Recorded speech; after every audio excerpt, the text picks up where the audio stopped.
श्री स्वामी समर्थ. बघा, गणपती बाप्पांचं विसर्जन झाल्यानंतर आता वेध लागले आहेत ते नवरात्र उत्सवाचे.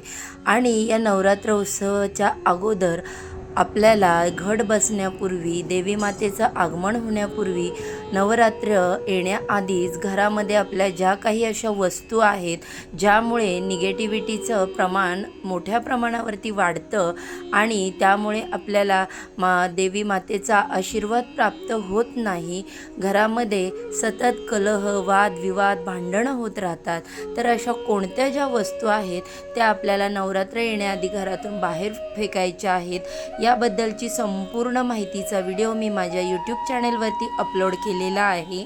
या व्हिडिओच्या खाली मी लिंक देत आहे, तिथे जाऊन तुम्ही तो नक्की पहा. यामुळे तुम्हाला देखील या सर्व माहितीचा उपयोग होईल आणि तुम्ही देखील नवरात्र येण्या अगोदर या सर्व गोष्टी कराल.